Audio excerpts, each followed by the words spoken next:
Now, before we get started into the topic on Ruben Loftus Cheek's injury for Chelsea, this isn't going to be a video about, a rant or a rave about whose fault it is that Ruben Loftus Cheek has unfortunately ruptured his Achilles. He'll be out for what is rumored to be around 6 months, not including the time it'll take for him to get back up to speed and back up to form.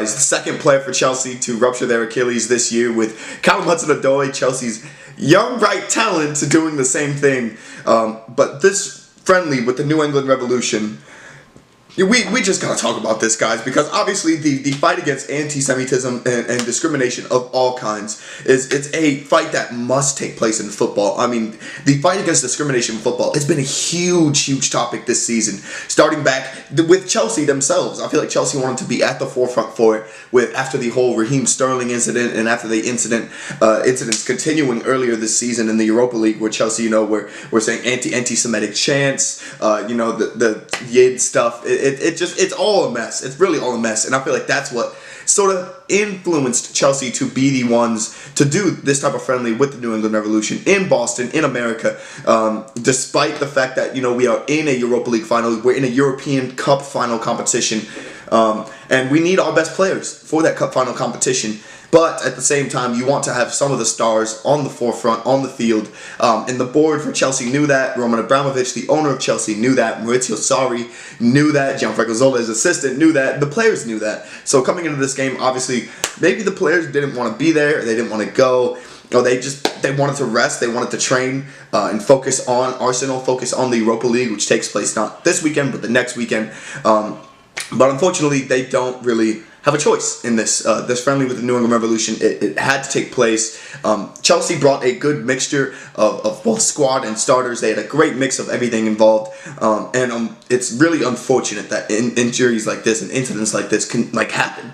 You can't predict the future with this type of stuff, and obviously a lot of Chelsea fans were already against the trip in itself. But I feel like at the same time, we can't forget the cause that it was for, and you can't forget the discrimination basis which it is based off of. Chelsea are trying to be that sort of beacon. They're trying to lead the path in the fight against discrimination, both abroad and both at home. So in England and out and abroad. I feel like it's a big fight, especially in Italy at the moment, with the whole Italian Football Federation not really favoring individuals, particularly. I won't say who, but Chelsea also have been the same way where they've dealt with these issues. Spain, Valencia have been involved in these issues. There's a lot of big clubs that have been involved with these discrimination issues, both as the victor and as the perpetrator. And so, I said victim and perpetrator. And so with that, the fight against discrimination, it had to have a stance taken against it. And so this was a good cause to raise money towards that and to raise awareness towards that. And it's been marred by the Ruben Loftus Cheek incident. And how that's going to shape the game against Arsenal, it's going to be huge. It's going to be so huge. Eden Hazard's influence in the game, it's well known, but there's always this other presence, this great dribbler, Ruben Loftus Cheek, and a great midfield player who's the other, offensive outlet for this team. He created 1.1 chances per game in the season. He's got 6 goals as well. He was Chelsea's 3rd highest goal scorer and playing I believe it's less than 2,000 minutes in the league, or less than 2,500 minutes in the league, something like that, because he spent a lot of time out injured with a hurt back. And so he's been a very good player for this Chelsea squad, and he's a necessary piece.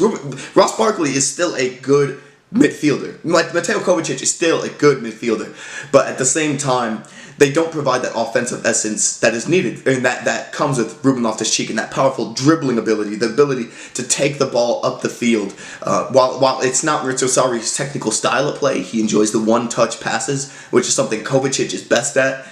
It's very difficult to not have Ruben Loftus Cheek in a game as big as the Europa League Final. Even though Chelsea, without winning it, will still make the Champions League, this contest is still something, a trophy that we could use. It would be Maurizio Sarri's first ever trophy. So it's something that we want to win for the manager, win for the club, win for the pride of the badge of the Blues. And so it's really sad that this whole friendly with the New England Revolution has led to this, and has led to this incident with Ruben Loftus Cheek rupturing his Achilles. But the next step really is the road to recovery, and I feel like it starts now with Chelsea themselves, with getting out and talking about what they need to do and what we need to focus on as a club, getting a statement out saying, yes, we are sad about this, yes, we regret Ruben Loftus Cheek happened in this case, but at the same time, we don't necessarily know the future. We can't predict that. We came into this with good intentions. We came into this with a good cause. We knew some star players had to play in order for us to show that we mean what we're doing. We're not here to half-ass it, and we're not here to leave behind essentially what is supposed to be the big meaning of the trip, the overarching meaning of the trip. And so it sucks that this has happened this way. Obviously, Ruben Loftus Cheek's presence is going to be his presence is going to be missed in that contest, because it means more focus now can be put on Eden Hazard in terms of dribbling the ball up the field, ball progression, attacking. It can all be focused on him now.